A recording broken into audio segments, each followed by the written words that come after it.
Thank you so much. அதே மாதிரி உங்களுக்கு வரவேற்பும் அன்பும் லவ் எல்லாமே உங்களுக்கு கிடைக்கும் கண்டிப்பாக சினிமா ரசிகர்களுக்கு கிட்டேருந்தும். அண்ட் அடுத்ததாக நம்ம எல்லாரும் வெயிட் பண்ணிகிட்ருக்கோம். அவர் ரொம்ப நேரமாக வெயிட் பண்ணிகிட்ருக்காரு. ரொம்ப sorry sir for the delay. But legendary director, now he'll be a very very happy mentor. P. Vasu sir அவர்களே ஒரு சில வார்த்தைகள் பேச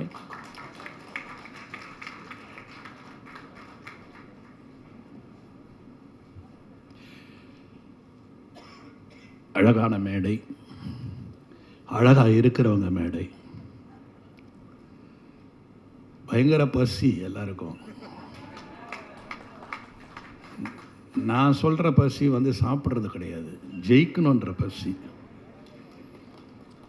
அங்கே வந்து கொண்டு போய் சேர்க்குற பசி. நான் எப்பவுமே கரெக்டாக, அதாவது மார்னிங் 7னா 7, கரெக்டாக 1 o'clock பிரேக்குனா பிரேக்கு, ஈவினிங் 6 o'clock பேக்கப்னா பேக்கப்பு அப்படின்னு ஒரு பிளான் பண்ணி நான் ஒர்க் பண்ணுறேன்.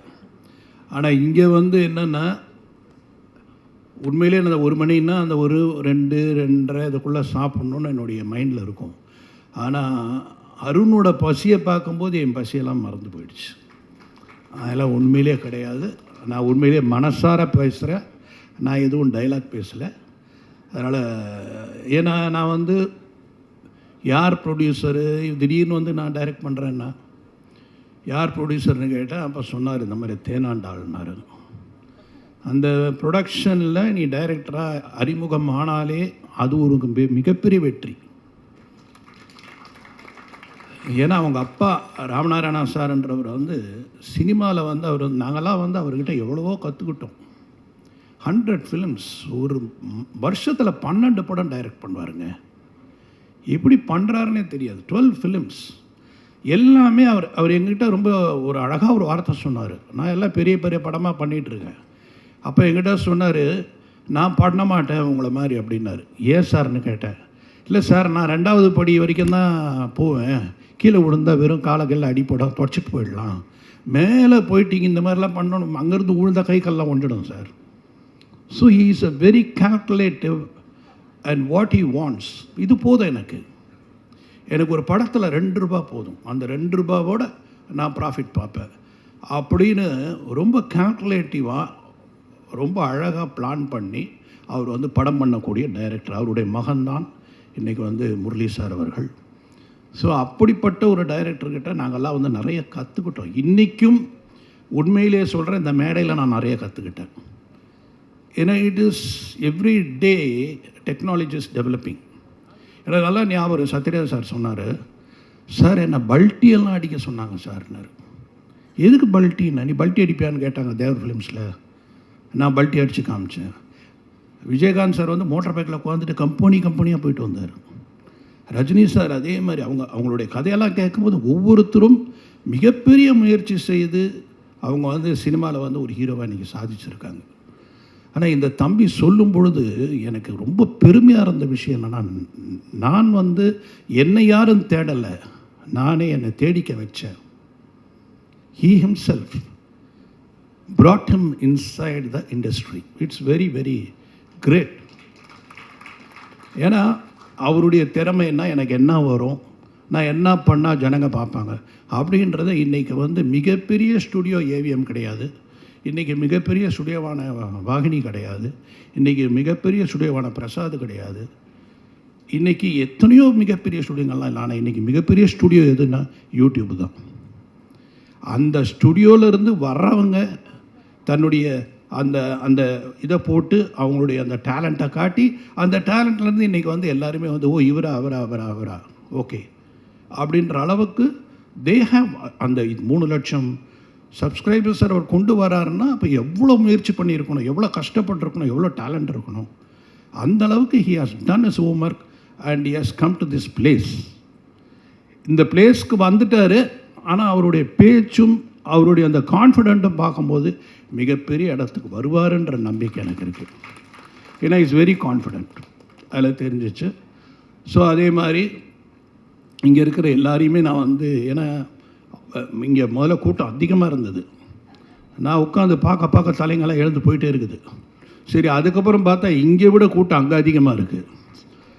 ஸோ அதனால் ரொம்ப எனக்கும் நிறைய பேசணுன்னெலாம் ஆசைப்பட்டு தான் வந்தேன். ஆனால் சரி இந்த நேரத்தில் நம்ம வந்து என்ன பேசணுமோ அதை மட்டும் பேசுவோம் தான். ஏன்னா I want to wish everyone. And நான் பார்த்தம்பா, song is beautiful, very beautiful melody. And அதான் ஒரு பாட்டில் எப்பவுமே மெலடி இருக்கணும். அந்த மெலடி யூ ஹேவ் மெயின்டைன்டு. என்ன தான் ஃபாஸ்ட்டாக இருந்தாலும், என்ன தான் ஒரு ஜம்ப் கட்ஸாக இருந்தாலும், you had very good melody in your tune. And I enjoyed all your songs and it was made well. And படம் வந்து கண்டிப்பாக it is going to be a youth killing ஃபிலிமாக இருக்கும்னு நினைக்கிறேன். ஏன்னா எனக்கு இது பார்த்த உடனே, ப்ரோமோ பார்த்த உடனே, டீசர் பார்த்த உடனே எனக்கு அதான் தோணுச்சு. It is going to create a big entertainment for all the youngsters. இன்றைக்கி இருக்கிற 2K கிட்ஸ்க்கெல்லாம் இது வந்து ஒரு நல்ல படமாக, என்டர்டெயின் படமாக, ரொம்ப ஹாப்பியாக, ஜாலியாக. ஏன்னா இன்றைக்கி வந்து ஜாலி தான் ரொம்ப முக்கியம். படங்களில் வந்து அப்படியே உட்கார்ந்தோமா, ஜாலியாக இருந்தோமா, இல்லைனா 13 வருஷத்துக்கு அப்புறம் இன்றைக்கி சுந்தர் சி ரிலீஸ் பண்ண படமா மதகஜராஜா இவ்வளோ பெரிய ஹிட்டாக இருக்குன்னா பிகாஸ் அந்த ஹாப்பினஸ், சந்தோஷம். தம்பி கேட்டார், ரொம்ப அருமையாக என்ன ஒன்று கேட்டார், நடிகனை ரீடூ பண்ணுங்கன்னாரு. அந்த நடிகனை நான் விஜய் கேட்டார் என்ன, இங்கே சொல்கிறேன், இது வரைக்கும் எங்கேயும் சொல்ல. நான் விஜய் வந்து எனக்கு நடிகன் நடிக்கணும், நீங்கள் திருப்பி டைரக்ட் பண்ணுறதா இருந்தால் அந்த படம் பண்ணுவீங்களான்னு கேட்டார். ஸோ அப்போ நான் சொன்னேன், சரி பிளான் பண்ணலாம்.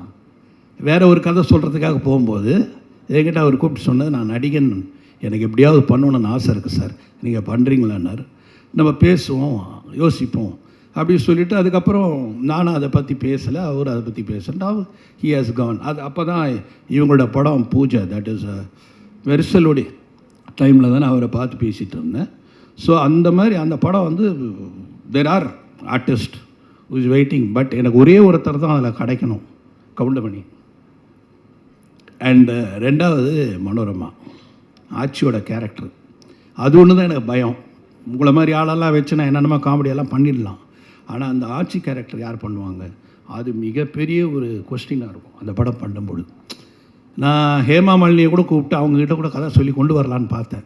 But it has to come, எல்லாமே வந்து அந்த டைமில் வரும். ஸோ எனிவே என்னை பற்றி நான் பேசுகிறது பெருசு இல்லை, எல்லாமே ரொம்ப நல்ல. ஆனால் அருண் வந்து என்னென்னா இந்த படத்தை பற்றி நேற்று என்னை கூப்பிட்டான், நாளைக்கு வாப்பா, நாளைக்கு வாங்க சார், நீங்கள் வந்து கலந்துக்கணும் அப்படின்னா. எனக்கு தலையும் தெரியாது, வாழும் தெரியாது, ஏன்னா வந்து என்னையா பேசுவேன்னு.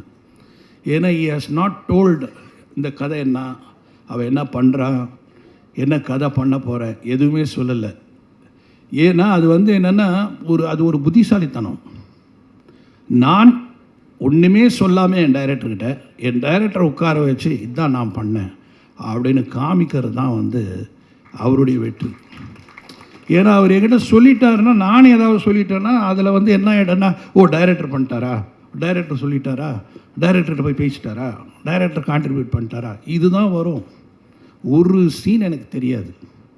நானும் பாரதி முதல்ல டைரக்ட் பண்ண போகிறோன்னு ஸ்ரீதர் சார்கிட்ட போய் சொன்னோம். ஏன்னா நாங்கள் 3 வருஷம் தான் இருந்தோம் ஸ்ரீதர் சார்கிட்ட. அதுக்கப்புறம் போய் ஸ்ரீதர் சார்கிட்ட சொன்ன உடனே, என்னது டைரக்ட் பண்ண போகிறீங்களா அப்படின்னாரு. ஆமாம் சார், பன்னீர் புஷ்பங்கள். அப்போ அவர் ஒரே ஒரு வார்த்தை தான் கேட்டார், எப்போவாவது நான் கேமராவில் என்ன லென்ஸ் போட்டேன்னு பார்த்துருக்கீங்களா, நான் ஏன் லாங் ஷாட் வைக்கிறேன்னு உங்களுக்கு தெரியுமா, நான் ஏன் க்ளோஸ் ஷாட் வைக்கிறேன்னு உங்களுக்கு தெரியுமா, எப்போவாவது நீங்கள் அப்சர்வ் பண்ணியிருக்கீங்களா நான் என்ன ஒர்க் பண்ணுறேன்னு. இப்போ அருண் சொன்ன மாதிரி எனக்கும் அவர் பேர் கூப்பிட மாட்டாரான்ற பயம்லாம் இருந்தது, ரொம்ப நாளாக இருந்தது. அவர்கிட்ட போய் நம்ம என்ன பார்க்குறோம், அப்படியே யோசிப்போம் என்ன பண்ணலான்னு. அப்படி கேள்வி கேட்டார். எங்களுக்கு ஒரே அப்படியே ஒரு மாதிரி, ஏன்னா அவருக்கு என்னென்னா அக்கறை, நல்லா வரணும், பசங்க நம்ம பேரை காப்பாற்றோம் அப்படின்ற ஒரு அக்கறை அன்னைக்கு அவருக்கு. நான் சொல்கிறதெல்லாம் 81 when I was 24 I did my first film. So அப்போ வந்து அவர்கிட்ட போய் கேட்கும்போது அவர் முனைய படம் தானே ஒர்க் பண்ணாங்க, என்ன தெரியும்னு சொல்லி பயங்கரமாக இதானார். ஆனால் எங்கள் படத்தோட ப்ரொஜெக்ஷன் பார்த்துட்டு நாளைக்கு காலையில் 2 பேரும் வீட்டுக்கு வாங்கினார். வீட்டுக்கு போன உடனே பூஜை ரூமில் கூட்டிகிட்டு போய் ஆரத்தி எடுத்து எங்களை வந்து அதை தொட்டு கும்பிட சொன்னார். அந்தளவுக்கு அவர் சந்தோஷமாயிட்டார். அது மாதிரி தான் எல்லா டைரக்டர்ஸும், ஒரு அசிஸ்டன்ட் டைரக்டர் வந்து நாளைக்கு ப்ரூவ் பண்ணிட்டாருன்னா எங்களை விட சந்தோஷப்படுறவர் யாரும் இருக்க மாட்டாங்க. அந்த சந்தோஷத்துக்காக நான் 24ஆம் தேதி காத்துக்கிட்டு இருக்கேன். அந்த சந்தோஷம் கண்டிப்பாக எனக்கு ரொம்ப நல்லா கிடைக்கும் அப்படின்னு இந்த டீமை பார்க்கும்போது எனக்கு தெரியுது. And of course you came, you have, அதாவது என்னென்னா ஏதோ சம்திங் இருக்குப்பா உன் முகத்தில், நீ நல்லா உருவ பண்ணி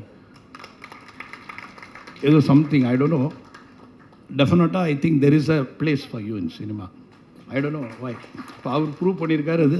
அதேமாதிரி லாஸ்யா கிட்டே எனக்கு ரொம்ப பிடிச்ச விஷயம் என்னென்னா ஷி ஸ்போக் இன் தமிழ். கஷ்டங்க இப்போல்லாம் தமிழ் பேசுகிற ஹீரோயின் கிடைக்கிறதே பெரிய கஷ்டம். அது மாதிரி she spoke in Tamil and she also proved herself in big boss. So that is also another one big studio. Talents are coming through big boss and அந்த super singers எல்லாம். இண்டஸ்ட்ரியே க்ரியேட் ஆகிட்டுருக்கு இன்றைக்கி, மிகப்பெரிய சேனல்ஸ் எல்லாம். So இது அத்தனையுமே இப்போ உங்கள் கையில் தான் இருக்குது. தயவு செய்து எப்படி நீங்கள் பசி முடிஞ்சோன்னே நல்லா சாப்பிட போகிறீங்களோ அந்த மாதிரி இந்த படத்தை வச்சு நல்லா எழுதுங்க, ப்ரொமோட் பண்ணுங்க. இதை வந்து மேக்ஸிமம் எல்லாரையும் யோசித்தா கூட முரளி சார் யோசிங்க. ஏன்னா முரளி சார் வந்து இன்றைக்கி ஒரு ஹிட்டு கொடுக்கணும், அந்த நிலையில் இருக்கார். அதனால் அவருக்காக, இந்த டீமுக்காக, இந்த பசங்களுக்காக, இன்றைக்கி இருக்கிற அத்தனை பேருக்காகியும் தயவுசெய்து இந்த படத்துக்கு நீங்கள் பெரிய ப்ரொமோஷன் கொடுக்கணும்னு உங்களை யாரும் வேண்டி விடைபெறுகிறேன். நன்றி, வணக்கம்.